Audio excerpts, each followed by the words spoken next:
Muy buena. Estamos en el capítulo 4 de Nos Acercamos Más, nuestro podcast. El anterior con Bernardo ha tenido muy buena aceptación. Desde aquí le mandamos un saludo y esta vez le toca el turno a Alberto, a nuestro colega Alberto. Muy bueno, Alberto. Buenos días. Buenos Buenos días. días, caballero, ¿cómo estás? ¿Qué tal? ¿Cómo estás tú? Bien, con muchas ganas de estar aquí.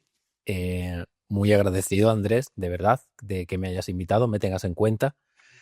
Has logrado crear un ambiente espectacular, nivel pro. También tenemos aquí a un máquina que sin él no sería posible, imagino, y muy agradecido de estar contigo. La verdad que estamos muy contentos de cómo están saliendo las cosas. Está la gente respondiendo muy bien. Los temas son interesantes y la gente es bastante está presta a casi todo lo que nosotros le venimos diciendo, le venimos preguntando y muy contento. Mm. Alberto, ¿cómo empezó todo? ¿Cómo decidiste un día me voy a dedicar a lo Qué, que te bu- dedicas hoy en qué día? buena pregunta. Pues como casi todo en mi vida, cada 10 12 años me ocurre algo, me ocurre algo importante, algo relevante y necesito cambiar la dirección de los acontecimientos. Digamos que como nutricionista he llegado ya en una época madura de mi vida, ya algo mayor, y, y bueno, pues en un momento dado tenía ganas de cambiar el rumbo, ser absolutamente autónomo, ya me encantaba, siempre he estado vinculado al deporte, a la alimentación de alguna otra forma, y era una vía casi lógica, natural en la que orientar mi proyección. Tenía claro dónde quería ir y dónde tenía que acabar. Y fue pues en un momento de cambiar en tu vida lo que estás haciendo y buscar otra motivación y otro rumbo. Y eso fue lo que me sucedió. ¿Tenías en mente o veías a alguien que practicaba lo que tú haces hoy en día y decías, quiero ser como él o Eh, como ella? también una pregunta interesante. O sea, siempre he tenido mis referentes a lo largo de mi vida. En el caso en concreto de como, digamos, como nutricionista como tal, no, porque cuando yo hice la nutrición no es lo que es hoy, que hay 1 millón de nutricionistas. Cuando yo cursé la carrera, en España había muy poquitas universidades que cursaban el grado y éramos pocos. O sea, no, realmente no era una ciencia consolidada, madura, era algo bastante novedoso, por decirlo de alguna forma. Mis referentes vienen más bien del mundo académico. Sí que conocí personas que tuvieron una influencia sobre mí importante y me llamaron la atención. Me llamaron la atención por cómo, en qué trabajaban, quiénes eran. Algunos libros que leí me fijaban quién era el autor. Buscaba el autor e igual iba a buscarlo a algún congreso. Es decir, que mis motivaciones no fueron tanto, digamos, como la nutrición per se, y sí más como ciencia barra salud. Ahí sí me paranoié un poco y tuve mis referentes y personas a las que quise no copiar, porque no está a mi alcance, pero sí de alguna forma emular y seguirles el paso. Sí, sí, sí, ¿Dónde estudiabas, Alberto? ¿Puedes decir de dónde eres? sí. ¿Dónde te mueves? ¿Dónde estudiaste? Vale, pues aunque nací en Pamplona, yo resido en Sanlúcar de Barrameda desde muy pequeñito. Estudié empresariales en Jerez porque jugaba en el sanluqueño. Empecé a trabajar en la Caja Rural de Huelva. Al día 2 decidí que eso no sería mi trabajo, literalmente hablando. Y, y nada, junto con un buen amigo montamos una empresa de software y nos fue bastante bien. ¿Vale? Eso fue una época salvaje. Y nada, cuando eso acabó, pues al final de mi década de los 20, principio de los 30, hice la carrera de nutrición en Burgos y ya a partir de ahí me cogí varios años sabáticos para hacer solamente la carrera. Acabé con un expediente muy bueno y de ahí pues ya tenía claro quién tenía que ser mi director de tesis doctoral en el año 1 de carrera. Es decir, tracé un plan y lo ejecuté.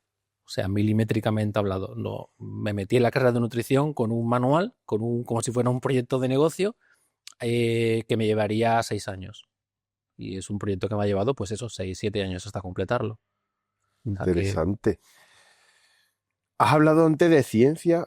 Obviamente, no solamente te voy a hablar de nutrición, aunque creo, bajo mi punto de vista, que la nutrición engloba muchísimas cosas y nos pasan a raíz de muchísimas cosas. Una pregunta así genérica, ¿la gente en Chipiona se cuida, Alberto? Eh, Te hablo de Chipiona sí, primero y luego te voy sí, sí, tirando. porque bueno, yo mi trabajo lo ejerzo en Chipiona, ¿no? La gente en Chipiona es una pregunta muy interesante porque se me ocurre cómo, digamos, cómo segregarla a nivel un entorno rural en el que nosotros vivimos, Sanlúcar, Chipiona, Rota, versus un entorno más urbano, ¿no? Como una capital como puede ser Sevilla, Madrid, etcétera. ¿Hay diferencias en los estilos de vida de los entornos rurales a los urbanos? Los hay, ¿vale? Y ahora, en el concreto de Chipiona, tal y como yo he visto en 15 años que ha sucedido, he visto épocas en las que las personas se han cuidado más, épocas en las que se han cuidado un poquito menos, épocas en las que la salud han estado en el centro de la vida de unas personas. Yo lo máximo que recuerdo desde que trabajo es la época del COVID y post-COVID. Fueron 2 años en consulta súper buenos, o sea, como no teníamos muchísimas limitaciones, pues la gente colapsó mi consulta, literalmente hablando. Fue como mi momento top. O sea, te iba a cuidarse, no iba a la consulta a recoger una dieta más gente de lo normal. Era el enfoque de la dieta, salgo a andar por las tardes, donde me puedo apuntar a un gimnasio. O sea, ahí noté que la salud pivotó hacia el centro de muchas personas. Hoy en día eso está completamente obsoleto, olvidado, y ahora estamos en otra fase. La fase social pesa más en el ambiente que evidentemente que el autocuidado. Vamos al gimnasio, vamos al nutricionista, por supuesto, pero eso ya no, las personas no gravitan en torno a su salud. Lo que se ha situado ahora mismo en el centro social donde yo resido es, sin ninguna duda, el ambiente social, la sociabilidad, el salir, el comer. De hecho, por ejemplo, en Chipiona acabamos de acabar Navidades, ahora empezamos carnavales, ferias, Semana Santa, el verano, motos, Virgen de Regla. Es absolutamente increíble. Yo lo veo desde fuera, puesto que no participo prácticamente en nada de lo que te acabo de decir, pero es una observación que hago que me llama muchísimo la atención. En resumen, nos cuidamos. La gente cree que por venir aquí 2 días y que por ir a mi consulta de vez en cuando se está cuidando, pero eso no es cuidarse. Eso es, eh, bueno, no, yo les recuerdo de alguna forma que soy como un hilo conductor respecto de lo que ellos consideran que sería un concepto de salud. La salud no es eso, la salud es algo mucho más profundo. Así que, si tuviera que dar un veredicto, nos cuidamos aquí del 0 al 10, te diría un 6. Interesante. Me viene a la mente, ahora que me has estado comentando y estamos comentando sobre Chipiona. Chipiona vive prácticamente del turismo y obviamente de la flor cortada, de la hortaliza, de la mar. Eh, Te quería preguntar, ¿sientes o notas que la hostelería, en base a los restaurantes, los bares de Chipiona, en su carta cada vez enfocan más la salud o no? Creo que sí. Sí, sí, sí, una pregunta muy interesante también. O sea, a mí me encanta comer en la calle. Dentro, cuando salga de aquí, me voy a ir a comer a la calle y yo miro mucho dónde como. Entonces, las cartas en 10, 15 años han mejorado mucho. O sea, lo que antes era un plato, vamos a decir, abundante, con una ración de patatas fritas en cualquier lado que fueras, de cualquier forma, eso hoy en día es pirriaque. O sea, que cualquier bar, restaurante decente tiene una carta que te da opciones de comer perfectamente saludable. Sí, creo que las cartas han sabido adaptarse a demandas sociales de producto fresco, producto de temporada, producto local. Yo tengo esa percepción. También aquí podemos entrar en una cosa que en medicina, en ciencia, se llama sesgo. Como yo solo tiendo a seleccionar estos sitios, igual mi percepción es que los restaurantes se han adaptado. Pero mi impresión, el otro día estuve en Chipiona, en un sitio que no había estado nunca, al lado en la bodeguita, al lado del castillito, Sí, ¿vale? No había entrado allí en nunca. el cast- al lado del castillito, lo de nuestro amigo Damián, me imagino, ¿no? Sí, correcto. No conocía a Damián. Pero entré, veníamos paseando con la peque y entramos ahí. Hostia, comimos espectacular. Un sitio que en mi mente se había asociado, que he pasado andando por ahí 1000 veces, a una bodega o no sé, una tasca, pues tenía toda una vitrina de productos frescos, huevas, todo lo que yo como. Entonces, eh, seguramente el dueño de este restaurante, no sé si su intención era hacer una carta saludable o no, se ha adaptado seguramente a lo que ha visto que la demanda ha ido, ¿no? Pero, por ejemplo, ahí comí perfectamente sano. Pues no tenía, desde aquí le mandamos un saludo enorme a mi hermano, Damián, que lo está haciendo de forma maravillosa desde que desgraciadamente obviamente falleció su padre. Ellos no tenían prácticamente cocina, lo que es cocina, plancha, cocina, ¿vale? Sí que tenían productos de aquí de la tierra y tenían productos de fácil entrega, digamos, ¿vale? Pero ha metido cocina, ha sido todo un acierto. La gente se piensa que solamente es fritura lo que No, no, hay, no, no. y la verdad es que no, que es bueno decirlo porque también obviamente es amigo de nosotros, pero creo que la evolución ha sido notable y me parece estupendo. En base a lo que te hemos comentado sobre los restaurantes, ¿crees que la persona o el ser humano tiene una alerta interna que le dice espabila? ¿O es en base a muchísimas connotaciones externas que le mandamos o que obviamente la vida le manda? Qué buena pregunta. Eh, lo que voy a decir, A lo mejor dependiendo también de la persona, pero yo creo que si te puedo facilitar estoy viendo cómo puedo ser políticamente correcto, ¿vale? O sea, porque es una pregunta muy, o sea, tenemos un clic que nos dice espabila. Algunas personas sí, otras no. Con ese clic hemos nacido. Sí, Andrés, que yo sea introvertido, extrovertido, optimista, pesimista, autónomo, funcionario, me arriesgue, conservador.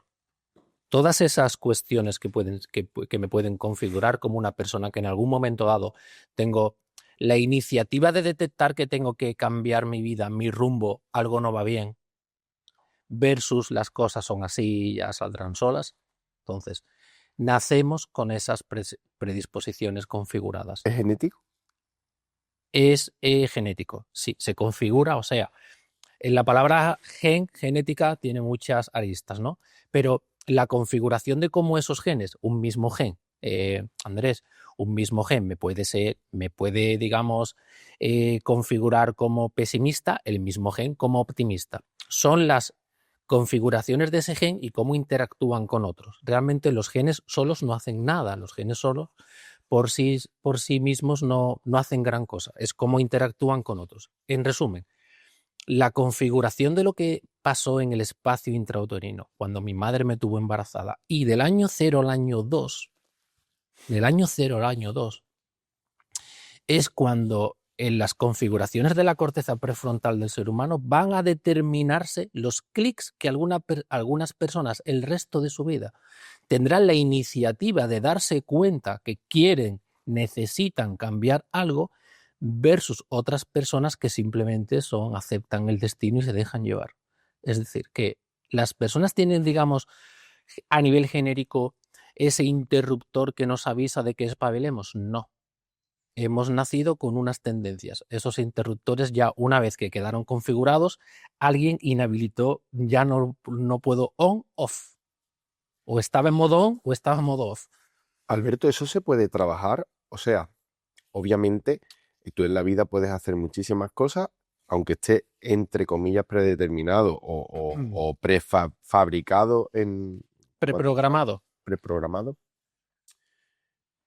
Pero obviamente tú puedes trabajar para un sitio o para otro, aunque el final todo sea en base a lo que sea preprogramado. Es difícil. Es muy difícil. Mira, Andrés, dos casos para que te hagas una idea. Voy a intentar inventarme un par de datos para no dar ninguna pista, ¿no? Tengo una paciente que, que llegó a mi consulta de fuera, va pasando el tiempo, una persona que cuando llegó introvertida, pero de nivel socioeconómico alto, nivel educativo, o sea, lo detecté desde el minuto cero, al año ya conocía a esta persona más o menos bien. En un momento dado de la consulta me dice, al año, uy, pues a ver esta semana porque viene mi hija. Eh, y me quedé pensando, ¿tu hija? No recordaba que tuvieras una hija. Llevamos un año aquí. Sí, es que está en la cárcel. Entonces sale ahora, viene a vernos. Y me quedé pensando, ¿esta hija no es de ella? En ese momento estaba leyendo un libro de neurología. He tenido un año paranoico con la neurología y he leído muchísimo sobre las configuraciones neuronales y cerebrales, cortezas y las implicaciones que tiene. En una parte del libro habla de la probabilidad de que yo acabe en la cárcel. ¿Vale? El 94%, el 95% de las personas que acaban en la cárcel ya nacieron con ese destino. Un 4 o 5% queda para corruptos, para maleantes. El 95% de las personas que acaban en la cárcel ya nacieron sin ninguna posibilidad de alterar ese destino. Entonces, en el momento en el que me dijo que la hija está en la cárcel, pensé, uy, esta hija no puede ser de ella. Y le hice un comentario y dije, ¿te puedo hacer una pregunta? Sí, claro. ¿Esta hija de quién es? Así directamente. Sí. Entonces reculó en el asiento y dice, ¿cómo sabes por qué me haces esa pregunta? Y digo, porque no es tuya. Increíble, ¿eh? Y me dice, pues no, no es mía. Cogimos al bebé cuando tenía menos de un año. Yo no pude ser madre, servicios sociales, es otra comunidad de España, pum, pum, nos asigna, digamos, a un bebé. ¿Vale? Y un bebé, o sea, todos los que hemos tenido un bebé que no tiene ni un año sabemos lo que hace un bebé, no hace nada, come, caga, no hace nada. Realmente, como que suponemos que los aprendizajes no damos por hecho que están como percibiendo gran cosa, ¿no? Lo intuimos. Pero este bebé fue separado de padres maltratados, drogadictos y demás, pero el bebé estaba sano. ¿Vale? El bebé una vez que fue creciendo, fue conflictivo desde el minuto cero, delinquía por naturaleza, sin necesidad.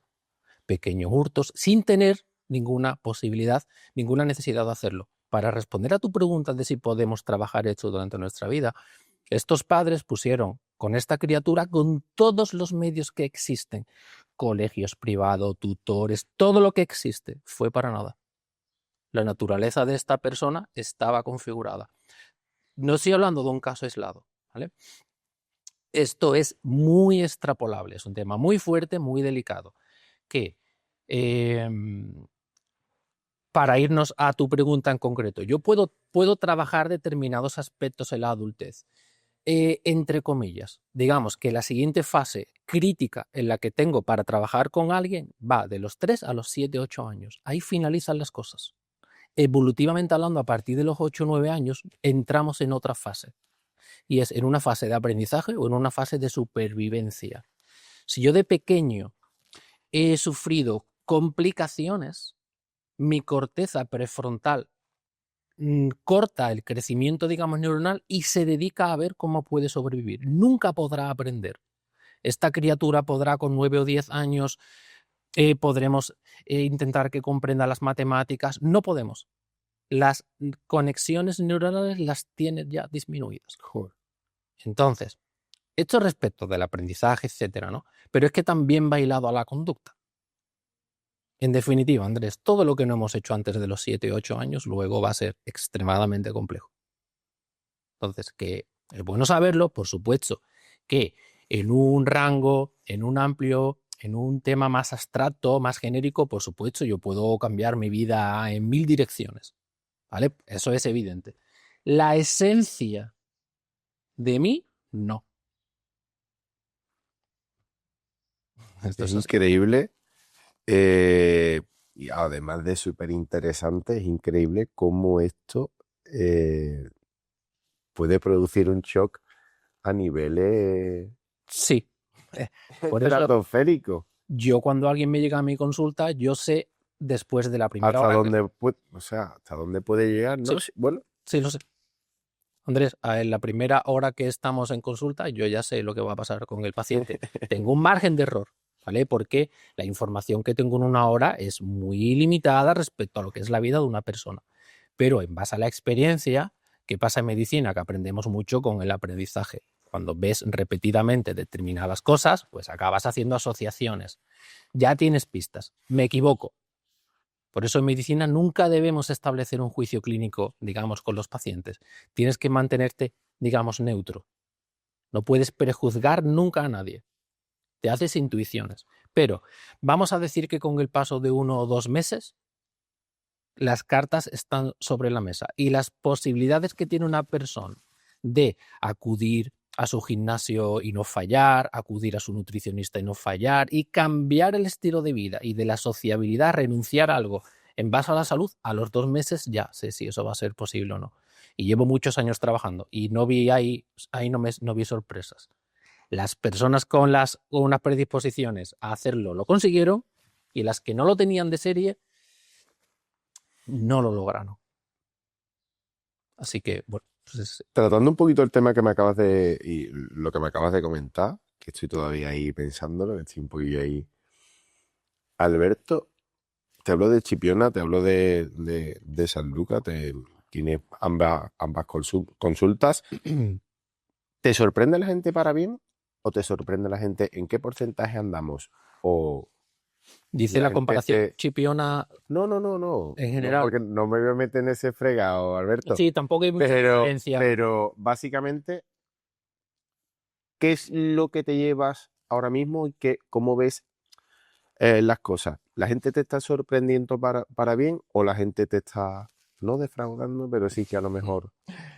Sinceramente, ya ninguna de las dos cosas. ¿Vale? Ya nadie me sorprende para bien, ni nadie me defrauda.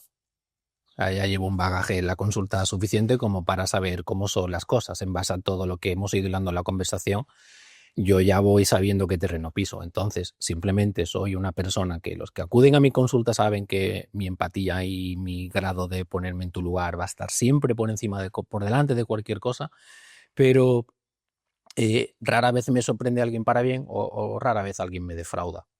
Insisto, las personas que llegan a mi consulta y se les ve a lejos que, que quieren hacer un cambio, no me sorprenden, puesto que digamos que es algo que yo ya veo que va a suceder. Es grato verlo, ¿vale? Es satisfactorio confirmarlo, pero no me sorprendieron. Las personas que me defraudan versus que yo había pensado que lograrían, sí, de vez en cuando hay casos que en poco tiempo dan un cambio espectacular y de buenas a primeras algo les pasa en su vida y desaparecen. Es lo normal, pero ocurre. ¿Me defraudan? No. O sea, básicamente, pues por algo sucedió. Entonces, ya no destino, es una pregunta muy, muy, de nuevo, interesante. Es algo que sí que me podía suceder cuando era más joven, que te llevabas a casa, joder, porque con este paciente ha pasado esto, qué guay con este, y eras como más emocional, ¿no? Como que pensabas que tú eras el responsable de que esas personas, ya hoy en día no aspiro a tanto, aspiro a hacer bien mi trabajo. Si las personas quieren ir a la consulta me parece estupendo, si las personas no quieren ir me da exactamente igual. Entonces ni en un sentido ni en otro. Pero vamos, en general, la sociedad en este momento respecto del concepto, vamos a decir, integral de lo que hay de salud, etcétera, a como yo estoy, en la distancia es abismal. Entonces, ¿siento una sensación de defraude respecto de la sociedad? No. Pero de una cierta sorpresa barra resignación, sí, observo que hay una resignación en la sociedad en general respecto de lo que significa cuidarnos a partir de una determinada edad. Eso está pasando. Y no me llegan a defraudar porque he establecido como varias capas alrededor mía de cómo me llegan las cosas. Entonces eso queda como un poco en una capa un poco externa. Si fuera más emocional, sí, estaría todo el día jodido. O muy alegre o jodido. Intento que no me afecte ni para bien ni para mal. Me parece estupendo. Alberto, ¿hasta qué punto es importante en grados que obviamente cada uno pues lo va a, lo va a poder graduar. La nutrición es importante para tratar enfermedades, patologías de importancia. Sí. Es clave. Se denominan determinantes de la salud. ¿Vale? Esto lo estableció Mark Lalonde, un ministro canadiense en el año 74, creo, o 76, no me acuerdo, que determinó de hecho a día de hoy, todos los sistemas sanitarios del mundo, digamos que han heredado este principio, este estudio que publicó Lalonde. Determinó por qué enfermamos y estableció 4 determinantes en base a los cuales se establecerían los sistemas sanitarios en los países, digamos, avanzados. Era sistema sanitario, genes, herencia, ambiente, o sea, ambiente de donde vivo y estilo de vida. El estilo de vida, entendido como lo que como y lo que bebo y lo que me muevo, representa el 50% de mi salud. El 50% de lo sano o enfermo que yo esté depende de lo que como y de lo que me muevo. El 10% lo representaban los sistemas sanitarios. Es decir, que yo esté sano o enfermo no tiene absolutamente nada que ver con que yo tenga un ambulatorio cerca. De hecho, los países más longevos, sanos del planeta no tienen un sistema sanitario. Son 7 u 8 zonas del planeta donde no hay sistemas de salud y son centenarios con salud. Es decir, no depende de que tengamos un hospital. La herencia, la carga genética imputa bastante, creo que era como un 20%. Estamos hablando de un porcentaje que yo un 20% de mi salud dependa de mi herencia biológica, lo considero como relevante. Y las 2 patas fundamentales era dónde vivo y lo que como y lo que me muevo. Es decir, dónde vivo tengo una zona verde, cuál es mi trabajo, cuál es el entorno que me rodea, si es tóxico o no, y luego lo que como y lo que bebo. Entonces, lo que como y lo que bebo y lo que me muevo es un 50%. Para mí es el pilar. ¿Se puede estar sano sin comer bien? No se puede. Alberto, te hablo de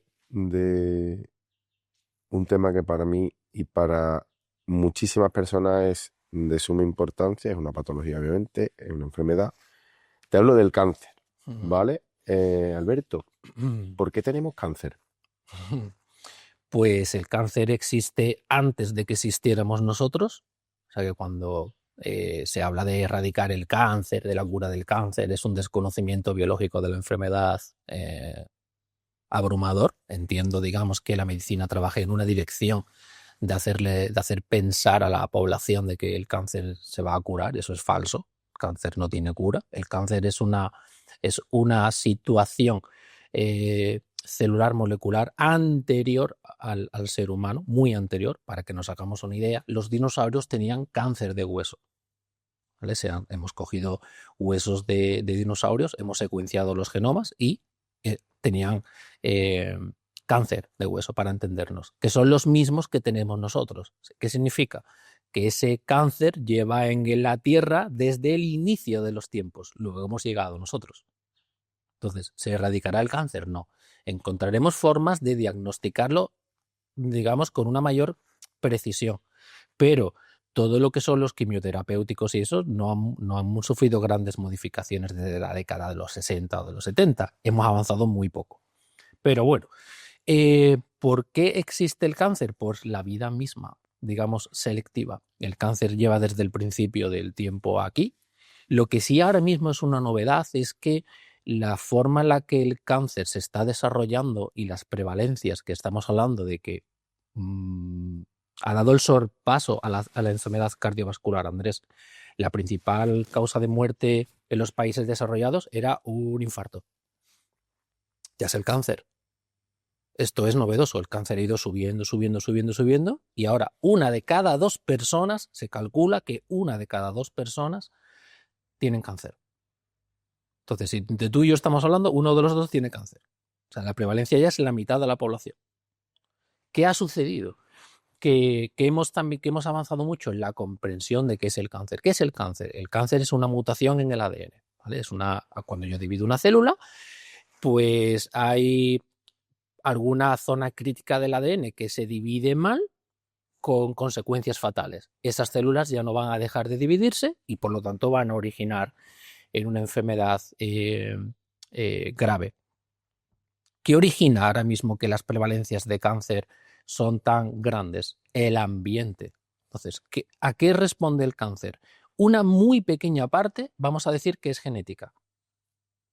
Y casi todo es ambiental. Por ejemplo, mi padre tuvo cáncer de colon. ¿Yo he nacido con cáncer de colon? No. Si no, yo ya hubiera con 5 o 10 años desarrollado ese tumor. Porque hay una mayor predisposición si mi padre tuvo cáncer de colon a que yo acabe teniendo cáncer de colon, porque hay una heredabilidad estadística. A que repetimos tendencias. Volvemos al inicio de todo.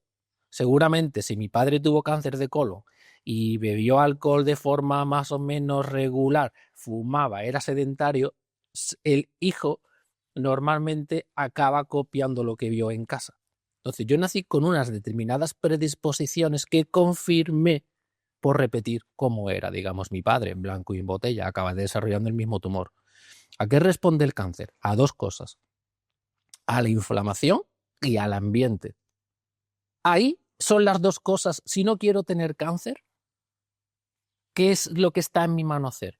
No estés inflamado de forma crónica permanentemente y cuida el ambiente. ¿El ambiente en qué sentido? En dos, tóxico y de abundancia. Tóxico, donde vivo, qué aire respiro, qué agua bebo, fumo bebo, ambiente. Y luego abundancia. ¿Qué es la abundancia? Exceso calórico metabólico. No engordes. Al cáncer le encantan los ambientes inflamados y de abundancia. Es más fácil que algo crezca en un entorno de abundancia que en algo relativamente, digamos, disminuido. Entonces, ¿a qué se debe el cáncer? A que vivimos en un entorno más tóxico, en un entorno de abundancia y barra inflamación. Para entender la inflamación, hago un inciso aunque me esté alargando un poco. Tuvimos que ir, cuando nació Ruth, fuimos a una durante algún tiempecito, hubo que llevarla para el hombro, unas cosas, quedó resuelto y establecimos una relación brutal con la que la trataba. En un momento dado de la conversación, vamos hablando del cáncer y me contó algo que no se me olvidará nunca. Nos reconoció que había trabajado en el mundo del cáncer, etcétera, etcétera. Y le hice la misma pregunta que tú me acabas de hacer. Yo le dije, ¿por qué tenemos cáncer? Y ella me dijo, por la inflamación. Y yo le pregunté, concreta, ¿qué es para ti la inflamación? Y me dijo, pues mira, te voy a poner un ejemplo. Yo, cuando tuve a mi hijo, venía de una relación, vamos a decir, tortuosa, me separé porque me estaba provocando una situación mía mental no favorable, estaba siempre preocupada, inflamada, y me separé porque sabía que me acabaría desarrollando en un tumor. Cuando yo pongo la mano encima de un paciente, cuando yo estoy, digamos, manipulando, estoy tratando a una persona y le pongo la mano en el abdomen y toco una masa que a mí no me corresponde, yo ya sé si, y puedo intuir si es un cáncer o no. Y le pregunté, ¿cómo lo sabes? ¿Por la textura? ¿Por la temperatura? Me dijo, efectivamente, por el calor que me puede transmitir la zona, más como he tocado miles de barrigas, las masas que no me corresponden a lo que yo estoy detectando me suelen llamar la atención. La inflamación está detrás, digamos, de una prevalencia grande, de un aumento de riesgo en tener cáncer. Entonces, para concretar, Andrés, que yo creo que es un tema muy importante. ¿Por qué tenemos cáncer? Estamos más inflamados porque tenemos más problemas y tenemos más cáncer porque nuestro ambiente es más tóxico y es más abundante. Comemos y bebemos más. Ahí se van a desarrollar el 95% de los tumores. El 5% es aleatorio, es mala suerte. Claro, básicamente porque, a coalición de lo que me estás contando, yo te iba a preguntar sobre esta pregunta de cuánta verdad tiene sobre la alimentación, el ejercicio y el cuidarse, obviamente, en general, para fomentar que esto mejore o empeore, obviamente. Y me la has respondido, me has dicho que obviamente por la inflamación y el ambiente tóxico, aparte de lo que tú acabas de hacer referencia, es también de que comas fatal, o sea, comas productos que no te nutran, bueno, productos que te obviamente perjudiquen la salud, no te entrenes, hayas engordado, entonces me lo Sí, pero recuerda, Andrés, por separar bien, que es importante que una cosa es cuando decimos en nuestro ambiente, es lo que nos rodea, ¿vale? Es si tengo cerca un gimnasio, una playa, una zona verde, Ujú. y cuál es mi tipología de trabajo, trabajo en turno de noche, etcétera, ¿no? A turno a partido o no lo hago.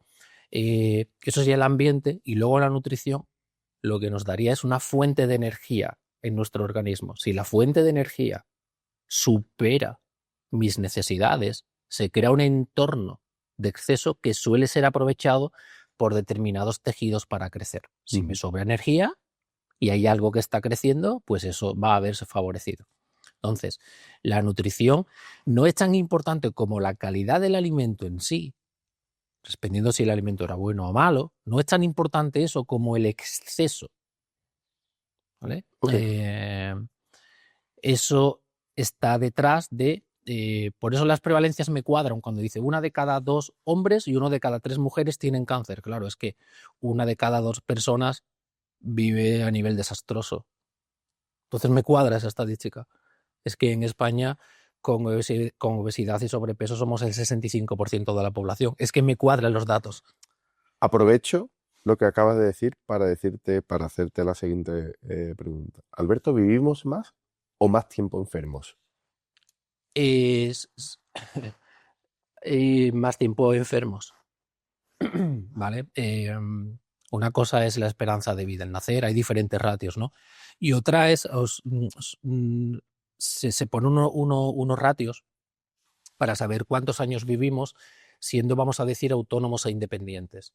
Eh, por ejemplo, en Rusia es el país de Europa con mayor número de años en los que las personas están enfermas. Viven, pero están enfermas. Creo que son como 20 años. O sea, los rusos de media, durante los últimos 20 años de su vida, están enfermos, pero enfermos dependientes. En España, no recuerdo el dato, pero creo que son como 13 a 14 años. Es decir, hemos aumentado la esperanza de vida, estamos en 76, 77 años. Significa que algunas personas viven 80, 85 y otras viven 60, la media, ¿vale? Se va a 70, lo que sea. Pero creo que el dato era entre 13 y 15 años. Entre 13 y 15 años, de esos de los que viven 70 y tantos, entre 13 y 15 años son con atenciones médicas. Entonces, ¿vivimos más años? Sí, pero eso para mí no cuenta. Si tú durante los 15 últimos años necesitas de un cuidador, estás vivo entre comillas. Entonces, ¿vivimos más años? Sí, enfermos. Impresionante. Me lo ha preguntado muchísima gente porque con la broma de que los dos llevamos tiempo sin pasar por una peluquería, eh, me han preguntado, pregúntale esto o hazle referencia también, Alberto, nosotros porque somos calvos.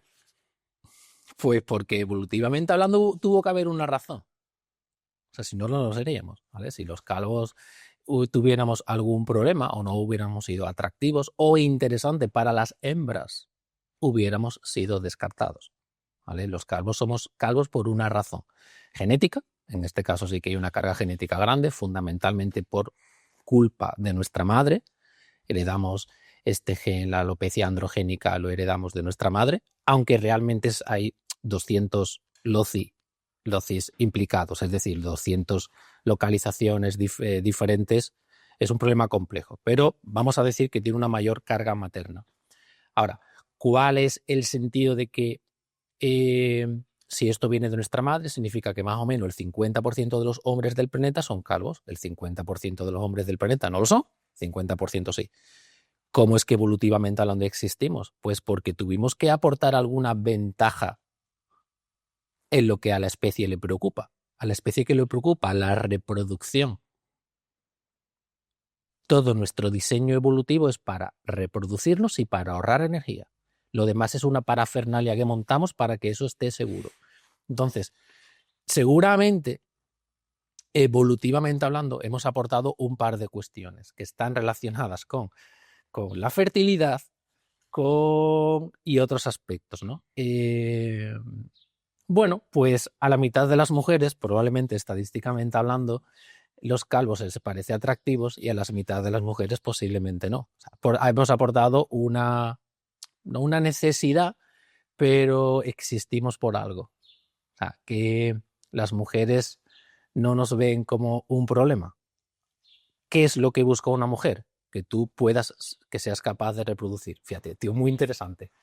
Muy interesante está siendo todo lo que estás No, diciendo porque no veas. pero esto es Me alucinante. tiene aquí atrapado. Esto es alucinante, tío. Se han hecho estudios para medir cómo un grupo de mujeres seleccionaban a los hombres más atractivos. ¿Vale? ¿Cómo se hace esto? Por escalas. Pongo ahí a 10 hombres vestidos todos iguales, ahí enfrente de la pared, 10 por decir un número, ¿no? Y aquí pongo a 10 mujeres con unas escalas. Venga, marcad del 0 al 10, seleccionad los 3 que veis más atractivos, ¿vale? Esta chica dice, pues a mí me gusta el 1, el 3 y el 7. La siguiente, a mí me gusta el 2, el 7 y el 10. ¿Vale? O sea, simplemente no pueden abrir la boca. Que me parece atractivo a nivel visual. Vale. Cuando acaba el estudio se recogen los datos. Y te cagas. Los hombres más atractivos coincidían con valores de testosterona libre en sangre. Es decir, alucinante. Las mujeres, antes de que los hombres abrieran la boca, acababan seleccionando a los más fértiles. Increíble, alucinante. Independientemente de si eran o no calvos, independientemente de muchísimas variables. Las mujeres seleccionaron a los fértiles de alguna forma, que es lo que te acabo de decir. Es que evolutivamente hablando, el ojo de la mujer es capaz de leer la testosterona que llevas en la sangre. ¿Tiene sentido? Sí. ¿Por qué? Porque la evolución dependió de ello. La mujer no puede ir seleccionando machos a modo de error. Cuanto más aciertes, menos te equivocas y más segura está la especie. En definitiva, que los calvos en ese dilema no fuimos significativos, con lo cual para las mujeres ese rasgo pasó directamente de largo. Entonces, que las hembras buscan en los machos otras variables respecto del físico, más que lo que tengo en la cabeza. Va relacionado con la capacidad que tiene el hombre de reproducir, etcétera, etcétera, y luego de la fase 2 sería de proveer una seguridad. Pero bueno, ya eso es otro tema. Pero bueno, que existimos porque no fue nunca un problema. Alberto, ¿es cierto que cada vez los hombres tenemos menos testosterona o es un mito? No, es cierto, sí, bueno, o sea, la testosterona libre en sangre y demás es problemática porque va hilada a mi porcentaje de grasa. Digamos que a medida de que yo vaya desarrollando grasa abdominal, el tejido adiposo es un secuestrador de hormonas de percusión sexual. Es decir, ¿quieres bajar tu nivel de fertilidad? Ten barriga. ¿Quieres tener menos fuerza? Ten barriga. Entonces, ¿cuántos hombres, si salimos a la calle y examinamos los próximos 20 hombres que nos encontremos, quién tiene el abdomen plano? ¿Qué porcentaje? No sé, de 20, digamos 8, por decir algo. Vale, los otros 12 ya tienen menos testosterona, son menos fértiles y tienen menos fuerza. Entonces, tenemos menos testosterona, tenemos un estatus general de salud empeorado, básicamente por un entorno de exceso de grasa. Recuerda, la grasa es un secuestrador de hormonas clave. Si tengo grasa, son atrapadas por el medio y no las tengo circulando donde yo quería, que era en la sangre. Por eso la suplementación deportiva muchas veces no es efectiva en un grupo de sujetos con una composición corporal óptima y en otros no lo es. Es decir, que al final para que la nutrición deportiva, para que algunas cosas funcionen, si tengo aquí un cajón desastre que chupa todo lo que yo como, no hace ningún tipo de efecto. Entonces tenemos un entorno empeorado de fertilidad, fuerza, indudablemente. Me estás comentando, obviamente, a raíz de la obesidad y te hago una pregunta sobre ello. ¿Es un sistema enfermo? ¿Hasta qué punto son decisiones personales el estar obeso? Y lo has comentado antes así a grandes rasgos, pero ¿qué parte de culpa, qué porcentaje es entre nuestros factores externos o decisiones personales de la persona? fundamentalmente está configurado, Andrés. Es decir, va muy hilado. Lo que pasa que vendría lo primero que hace, digamos, lo primero que hacemos al nacer es desarrollar nuestro cerebro. ¿Vale? Pues recuerda que al principio de lo que hemos hablado hoy venían como mi forma de ser. Mi forma de ser va a dictaminar, es fundamental para mi supervivencia. Yo esto lo observo mucho en mi hija cuando se queda mirando a otros niños. ¿Vale? Yo me gusta observarla porque ¿de qué va a depender de que ella dentro de un futuro le caiga mejor una persona u otra cuando la vea?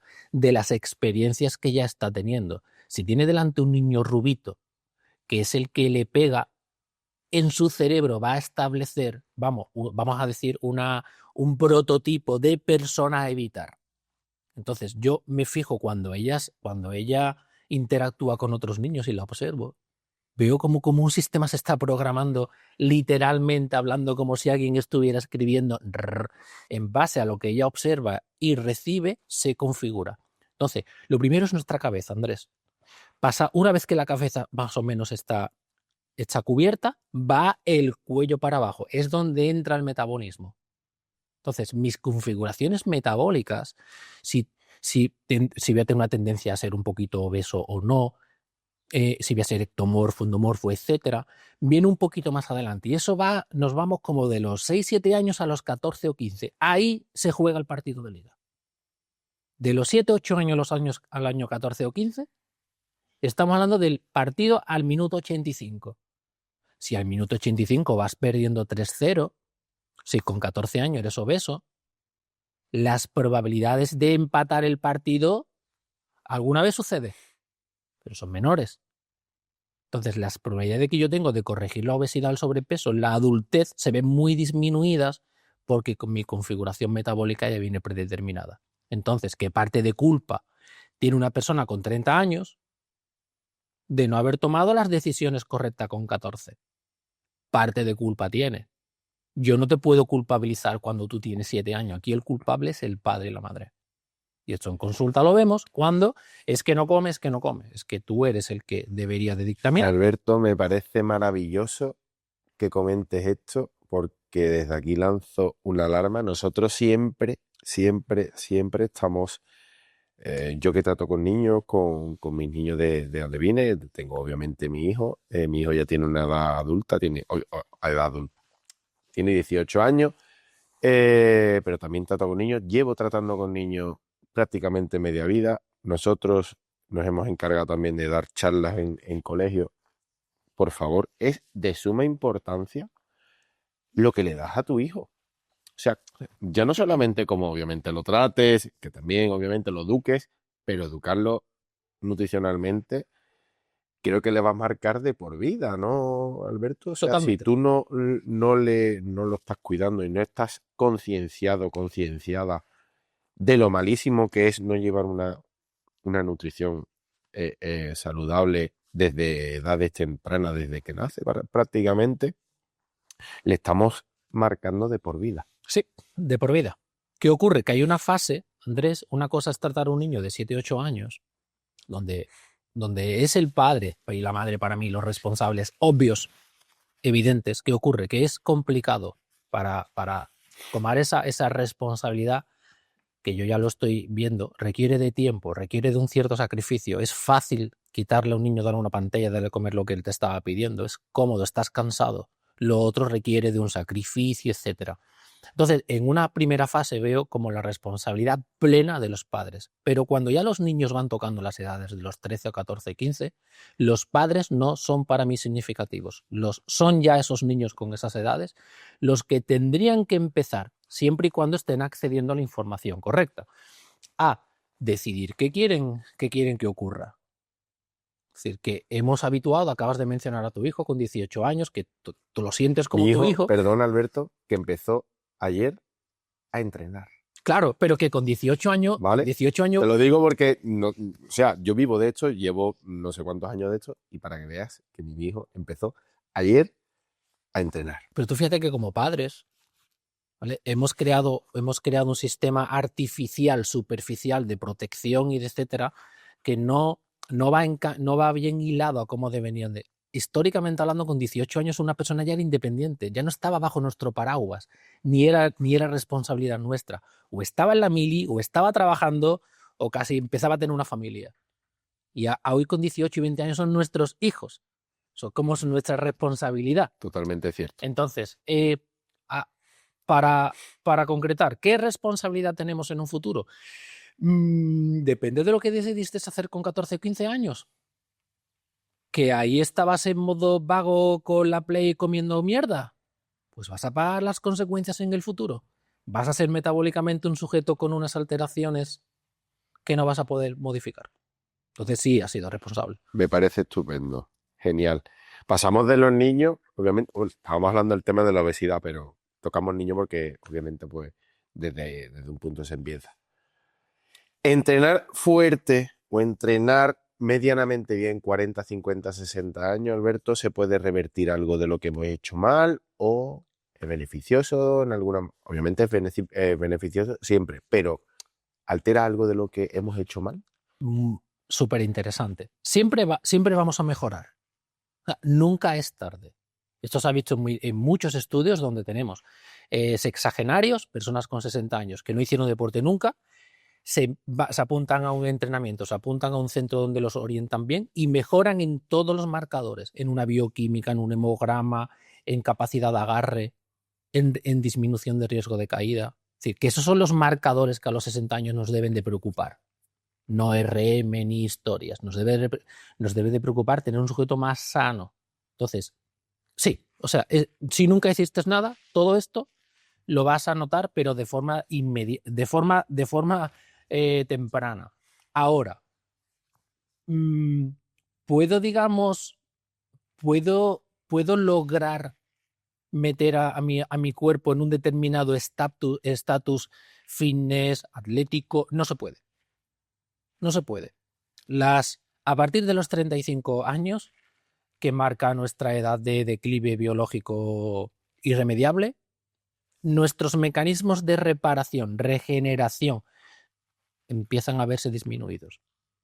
Y sobre todo, muy interesante, que no puedo, digamos, yo como persona no puedo ignorar quién fui a los 14 años y decir, no, ahora tengo 50, ahora me activo. Espera, no soy como dos personas. Los mecanismos neuromusculares, cuando se dice, esto es una leyenda urbana, el músculo tiene memoria. Esto te lo dice mi madre, vamos, el músculo tiene memoria. ¿Qué significa eso de que el músculo tiene memoria? Tío, esto es súper guay. Cuando tú estás desarrollando tus neuronas, cuando tienes a un niño que empieza a hacer ejercicio, tiene que haber una conexión de una neurona que llega hasta un músculo, hasta un gemelo y hasta un pie. Es decir, es un tallo, imagínate una raíz que llega de arriba a lo que tú estás ejercitando. De forma que cuando yo le doy una patada a un balón, aquí está viendo una neurona que está transmitiendo esta información. Cuando estamos creciendo, las neuronas casi se salen de nuestro cuerpo. Hay como una extensión por encima de lo normal. Es decir, tú echa cable ahí. Cuando acaba nuestro crecimiento, en torno a cuando empezamos la madurez, 13, 12, 13, 14 años, hay una poda. Hay unas proteínas que van cortando todo lo que sobró. De forma que todo lo que tú no usaste no queda, digamos, una red tejida. Imagínate que tú aquí, si tú en esa columna no tienes un cable extendido, tú ahí no puedes poner una luz. Ahora tendrías que hacer un parche. Digamos que el cableado neuromuscular queda configurado, queda finalizado en la adolescencia. Ya eso me va a condicionar para el resto de mi vida. Cuando yo a los 50 años, esto como tú lo ves en el gimnasio, muy fácil. Tienes a dos mujeres de 50 años. Una en la adolescencia le gustaba el baloncesto, el voleibol, trabajaba en el campo. Otra nunca hizo ni el huevo. Y llegan las dos iguales. Misma condición de partida. Una, lo sueltecita que va enseguida. Otra, la pobre, se sube a la cinta, en 2 pedaladas está asfixiada. Coño, si estáis haciendo lo mismo. Tenéis la misma edad. Y esto explica por qué ante un mismo tratamiento, 2 personas tienen una diferente respuesta. A ti te pongo a andar y tengo 2 sujetos que los hago andar, uno le funciona, otro no. Tengo 2 sujetos que en el gimnasio, uno se me da de baja, otro se encuentra a gusto. Las explicaciones a esto no es porque una tenga hoy más voluntad que la otra, que tendemos fácilmente a, es que tú no, es que te lo curras más. No. Las explicaciones son más ancestrales, más antiguas, y es que una persona va a estar cansada siempre, porque no estableció esas conexiones. Estupendo porque nosotros lo palpamos y lo vivimos diariamente aquí en el centro.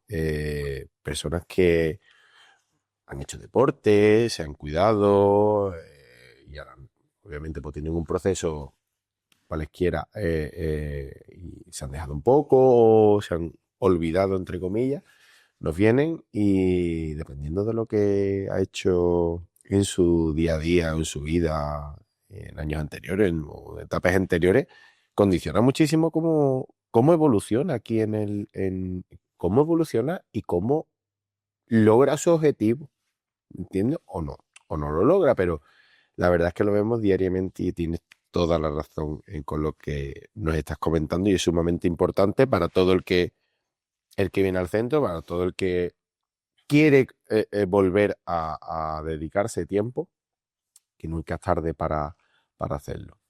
Alberto, vamos entrando ya en la recta final y me gustaría preguntarte, ya que me has dicho también lo de software y siempre has estado ligado tanto con tu canal de YouTube como divulgando en diversos medios, como en tu etapa no me acuerdo cómo se llamaba lo de la radio, ¿Con el podcast? con el podcast, coño, Sí, ya está. estaba hablando, te gusta mucho divulgar, lo haces estupendamente. Si la humanidad tuviera que quedarse, se apaga internet, ¿vale? Ahora no hay internet, ¿vale? Si mañana no hubiera internet. Si la humanidad tuviera que quedarse con 5 hábitos saludables, ¿cuáles para ti son los más importantes? 5, 3, 5. Antes de ayer vi un tuit que con un montaje que era hace 20 años Internet era la vía de escape al mundo real y hoy la vida real es el escape a Internet. O sea, me pareció, no me acuerdo exactamente cómo estaba construida la frase, pero cuando yo cuando yo empecé trabajando en esto, la Caja Rural de Huelva, y como el trabajo en el banco, eso yo no lo soportaba, pues me tuvo que buscar una solución. Y me dice, vale, pues tú vas a dedicarte a instalar Ruralvía. Yo tenía que ir con unos disquetes por las empresas para que se conectaran a Internet. O sea, el año 2000.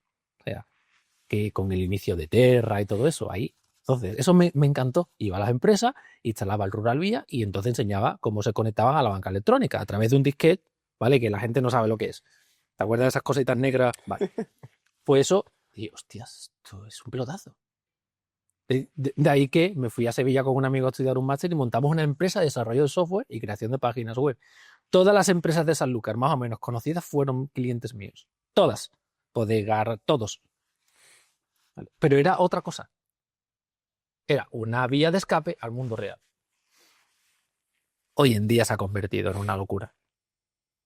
Entonces, Internet es un buen ejemplo de algo fundamental para entender cómo es la sociedad. Internet es muy beneficioso, nos permite comunicarnos, nos permite que muchísimas personas puedan ver esta conversación a través de su móvil, de su iPad, de su tele. Es decir, Internet es increíblemente ventajoso, ha democratizado el acceso a la información. La información ya no depende de que yo tenga una biblioteca, depende de que yo tenga simplemente una conexión. Entonces, Internet es es una de las cosas más maravillosas que ha hecho el ser humano. Ya te digo que ha dado acceso universal a una serie de recursos básicos, pero es que a la gente se le ha olvidado realmente lo que es vivir. No, vivir no es Internet. Internet tendría, tal y como yo lo veo, una, es una vía, es un recurso para maximizar tus posibilidades. Yo he bajado mucho mi capacidad de divulgación. Hace 8 o 10 años divulgaba más que ahora. Hace 2 años que no grabo un episodio para un podcast. Hace más de un año que no subo a Instagram una publicación sobre algo. He dado de baja en mi blog albertohernandez.es cuando es un blog que me generaba miles de visitas al día por simplemente búsquedas orgánicas, post creados hace años. Eso ya no existe. albertohernandez.es lo di de baja. Entonces, hace como un año empecé de forma silenciosa a ir quitando, quitando, quitando. Porque lo que se ha convertido en la divulgación / internet ya no me identifico. Me encanta divulgar, no en cuanto o sea, estaba deseando de venir aquí a hablar contigo. Esto es divulgación.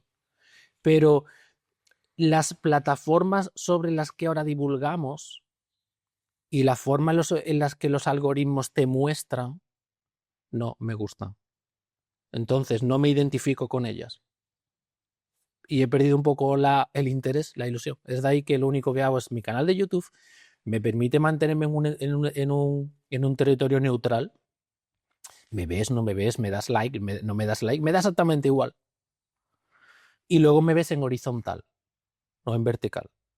Me niego a crear contenido en vertical con un scroll en la que le das con el dedo. Cuando la posición de una pantalla cuando te está viendo en vertical es así. Y cuando alguien gira el móvil y te ve en horizontal, ya hace así. Ya cambia por completo. Entonces esa forma de divulgación actualmente es un poquito más exclusivo, más elitista.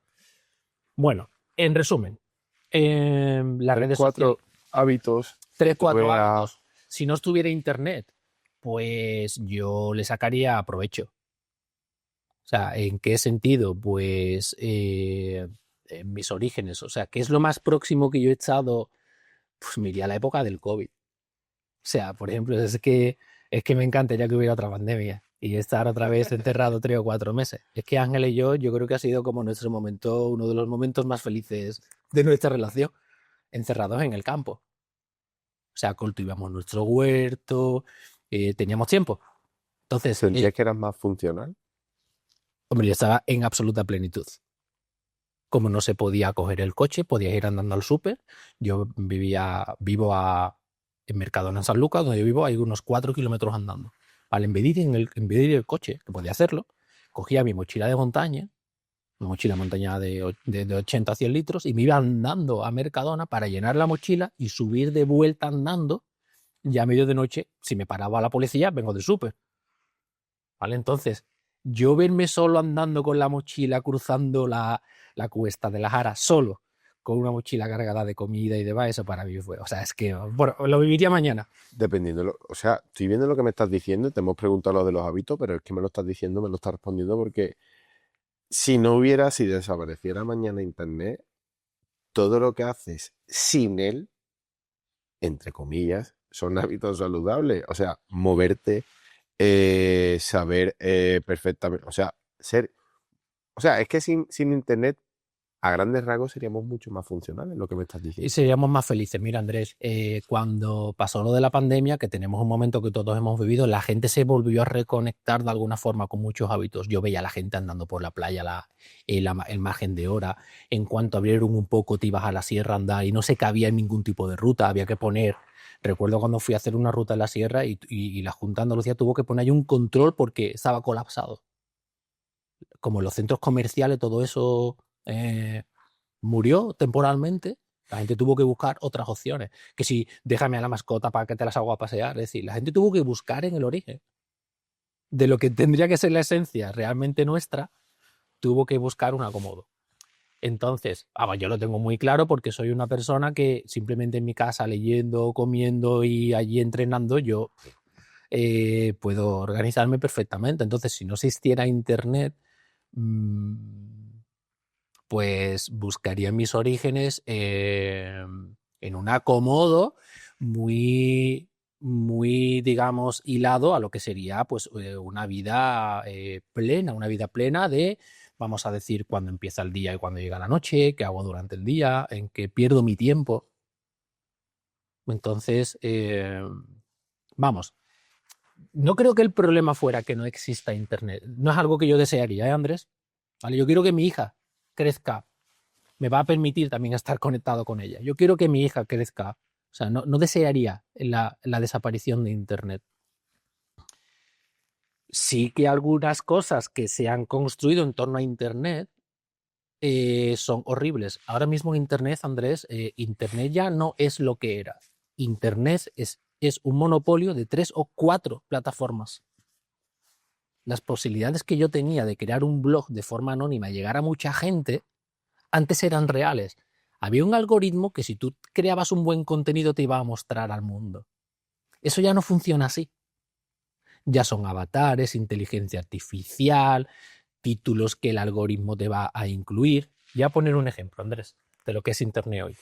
Tengo algunos shorts en YouTube que se han viralizado.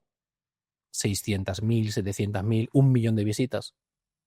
De forma que en una plataforma de Gemini, de Google, de inteligencia artificial, conectado con Notebook, le dije, analiza estos shorts que me ha funcionado y encuentra un patrón. Vale, le vuelco los enlaces y me escupe un informe diciendo, mira, estos shorts se han viralizado porque has empleado estas palabras en estos segundos. En el segundo 13 dices basura, en el segundo 27 dices no sé cuánto. Dice, o sea, me da un informe de por qué las personas se han quedado viendo ese vídeo. Y le digo, vale, sugiéreme el siguiente. Me sugiere el título del short que tengo que grabar más los 3 productos. Estoy en casa, le digo, Ángel, ahora vengo. Esto es verídico. Fui un momento a Mercadona. Y fui simplemente a ponerle cara a lo que el algoritmo me sugirió que hiciera. Se viralizó el short en esa noche. El algoritmo de YouTube mostró, el título es 3 falsos de Mercadona que te engañan. Que era la leche sin lactosa, que no me acuerdo, 3 productos ahí de mierda. Vale, pues es que se viralizó. Yo lo que hice fue ponerle en mi cara a un contenido que me había generado la inteligencia artificial. Vale, se viralizó. ¿He vuelto a subir otro short después de eso? No. No he vuelto. Podría haber aprovechado la ola. ¿Vale? Desde entonces no he publicado ningún contenido de YouTube. He dejado que el canal se vaya apagando un poco y luego lo relanzaré. ¿Cuántas personas habrá así, Alberto? Es que ese es el problema, que eso es ya Internet. Hemos creado un sistema de personas conectadas entre sí en un mundo absolutamente artificial que a mí ya no me llama la atención. Entonces, eso es Internet. Internet es algo más, es que yo me conecto con mi app al banco y hace años que no voy al banco, que puedes pedir una cita médica, es decir, eso es Internet. Mira por dónde y aprovecho y te hago una pregunta. No, no es que te haga una pregunta porque obviamente no se te va a escuchar, pero estoy hablando con mi compañero y con mi colega Sergi. En el momento que nosotros decidimos, que yo decidí hacer el podcast, obviamente nosotros yo le pago a Sergi y nos planteamos en plan, ¿qué beneficio? Y yo recuerdo haberle dicho muchas veces que yo lo hago porque esto me encanta por divulgar, creo que se me da bien, lo hago de muchas maneras. Creo que es de suma importancia para el pueblo, para el entorno, para el mundo en que vivimos, lo más cercano que pueda. Y básicamente lo que estuvimos hablando, como diciendo Guillo, es que no te va a generar a lo mejor. Ahora mismo es una cosa que me puedo permitir, una cosa que lo lanzo desde el corazón y vamos, y el trabajo obviamente que hace de Sergi pues es digno de admirar. Pero es todo conforme a lo que me estás diciendo, de que la gente lo que quiere es, la mayoría de hoy en día es sacarle un provecho monetario brutal haciendo las cosas que tú acabas de decir, viralizándose de forma artificial. Cuando nosotros estamos aquí, yo creo que es de suma importancia lo que estamos haciendo y de verdadera atención con lo más llanamente y humanamente posible, con las posibilidades que tenemos y sinceramente me parece que es de suma importancia lo que me acabas de decir, lo que haces de pararte y decir, esto no es real, esto no lo consiento y no pretendo hacer. Claro, por eso te digo que Internet es maravilloso, Internet es esto. ¿Vale? Es que esto es un producto premium. Esto es top, esto es crema, o sea, esto es nivel. Nivel en producción, tienes a un figura aquí, o sea, sin esto no sería posible. Tenemos 2 personas ya con un bagaje que están hablando y pueden ya, digamos, pues dar su opinión sentada sobre algunos aspectos. Entonces, esto es, ¿qué ocurre, Andrés? Que evidentemente, pues este es un producto que a día de hoy no es para todo el mundo. Si necesitas estar una hora sentado viendo esto. Es quien está una hora viendo algo. Soy exclusivamente las personas que verdaderamente le ponen interés En, a en, aunque se salga un lo poquito que, bueno, del podcast, yo estoy aquí sentado primero porque a lo que tú me llamas siempre voy y luego porque aquí tú estás sembrando. Esto es una semillita, o sea, a nivel, digamos, de cómo las cosas también hoy en día, a nivel del retorno, del beneficio, no es de la noche a la mañana, pero tú aquí has sembrado algo.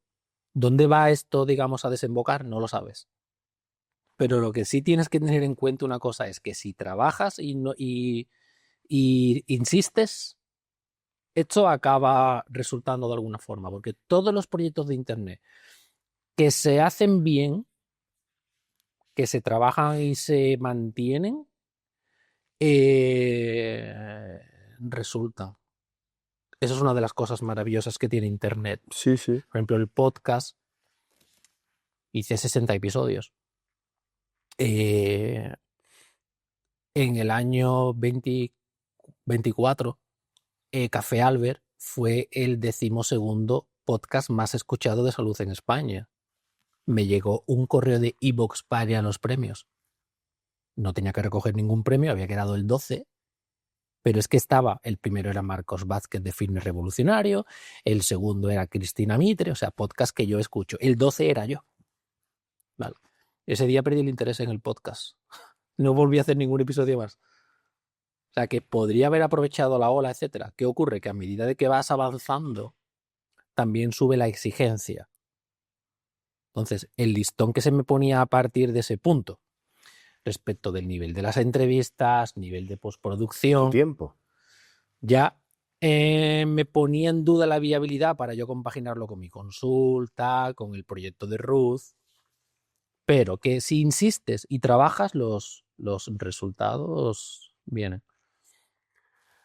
Alberto, compadre, que enorme, muchísimas gracias por este ratazo de sumo interés, de aprendizaje alarmante, diría yo, porque sinceramente para mí, obviamente, llevamos 4 capítulos de los pocos más interesantes y de las cosas más interesantes que he hecho en mi vida, sin lugar a dudas, los temas que has hablado, cómo los has hablado, cómo me identifico con la mayoría de las cosas que has dicho, cómo sé a raíz de muchas cosas que has comentado,